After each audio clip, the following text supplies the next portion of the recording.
One of your assignments this semester is to create a PLN or a personal learning network. If you're a current teacher, it's really important to have a well-established PLN to keep up to date with the current trends in education. If you're a pre-service teacher, it's really important to have a well-established PLN to make sure that you're prepared for interviews because they're going to specifically ask you about how you're keeping up to date with current trends and developments in education.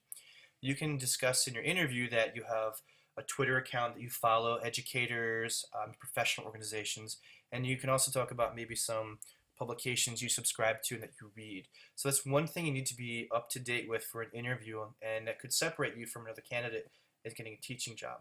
If you're a current teacher, it's just really important to make sure you're providing your students the best education possible. So if you're on Twitter and other social media sites keeping up to date with current trends in education, you're going to do what's best for your students, right?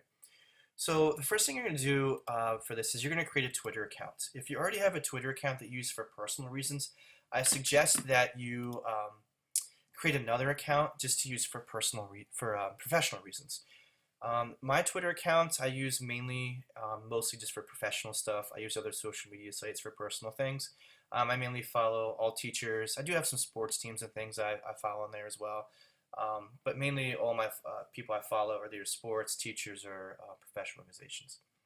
So what you're going to do is you're going to create a Twitter account, and you're going to post your Twitter handle in D2L. So you're going to go to Communication Discussions, and then here we have the Twitter, which is the second form down here, where you're going to make your post title Twitter, and you're going to share your handle. Mine's @BauerKM.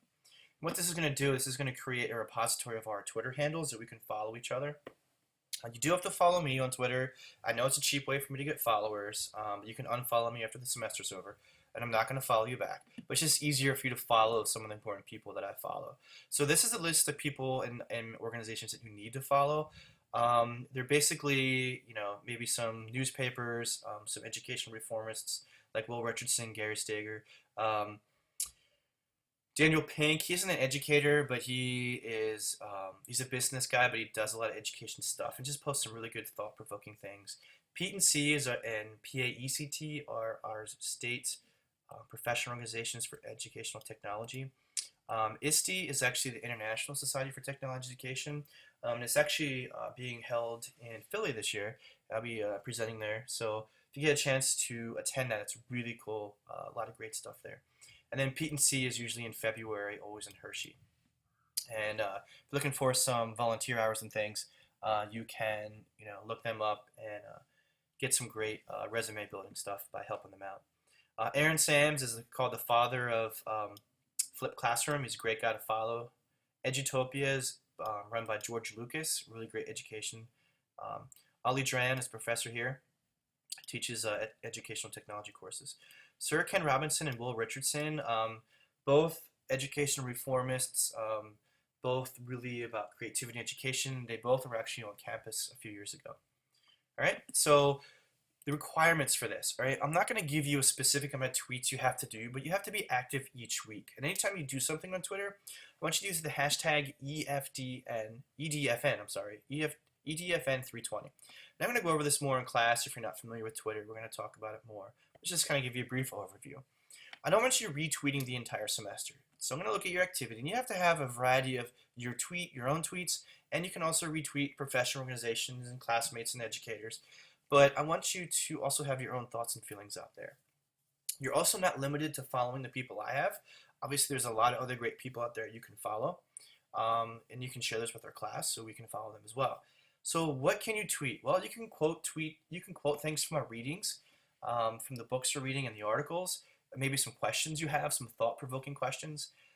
Maybe you have some quotes or questions during class, and during class we can kind of use this as what's called a back channel. You can put some things out there for us to think about. You can also include your own thoughts and feelings and reflections from maybe some assignments and projects. How could you do this in your own classroom? Or if we were talking maybe about some stuff in the 3rd or 4th grade classroom, how could you do this with pre-K and 1st grade classrooms? Maybe some aha moments, and be creative and have some fun. Maybe you find some great supporting research and articles of the stuff we're talking about and doing it. Share it through Twitter, and then we can retweet, like it, and all that stuff so we can develop a good PLN for us. So again, make sure you're going to use the hashtag EDFN320. Now the next requirement for this is going to be ongoing semester project as well. Is going to be social bookmarking. What that means is that you use a website to bookmark links and resources. You can access them on any device. So you're not basically tied to one computer. So if you're in class using your personal computer, maybe you bookmark some sites, but then you're on a university computer, or maybe you're on a computer in the classroom during a placement or in your own classroom, you can't access those links. So there's lots of popular sites out there.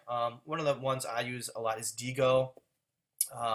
You can also do it in the Chrome browser now. There's an option to bookmark sites.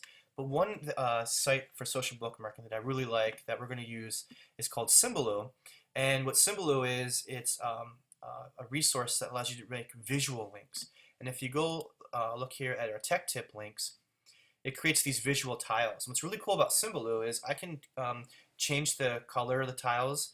I can put any picture I want here. So for example, especially for pre-K and first graders to access links, I can say, boys and girls, I want you to access the gold star on the blue tile. So maybe you make all your math links blue with gold stars. Maybe you put a picture of yourself on a tile right here to access your website for parents and students to access. So what's really cool is you can change and edit these tiles to make them convenient for your families and your students to use. And it's really visual, so it's great for pre-K to fourth grade students. So throughout the semester, what you're going to do is you're going to create a Symbaloo account, and you're going to get a URL for that. You're going to bookmark sites and resources throughout the semester that you feel that you could really use either professionally to create quality lessons or resources that your future students or your current students can use. All right. So after you create that Symbaloo account, you're going to go to D2L, and actually let me copy this link here for an example. Let me copy that link. You're going to go to D2L, you're going to go into the Symbaloo, and you're going to start a new thread, and you're going to make the title bookmarks. And you're going to type your name in the box here, and you're going to highlight your name, and you're going to click this chain link thing here, this icon, which is insert quick link. The bottom option for you is URL. You're going to paste the URL, and then you're going to make sure you check the box that it opens up in a new window. The reason you check open up in a new window is that when you go explore in Symbaloo or any other resource, you never use D2L. Whatever resource you're clicking on will open up in a new window or a tab, and D2L is always still there. It's also great practice to do for your classroom blogs and websites. Okay, so that's just a brief overview of social bookmarking with Symbaloo and developing your PLN. We're going to use Twitter the entire semester. So these are projects that you can work on if you have a few minutes during the semester. Maybe you finished a project and waiting for me to kind of discuss it with you. You can jump on Twitter, look for articles. You can look for things to retweet, or you can be posting your own thoughts and feelings. And you can also be looking for resources and finding resources for your Symbaloo page. So we'll be going over this more in depth in class, but this is just a brief overview to acclimate you with this assignment for creating your PLN.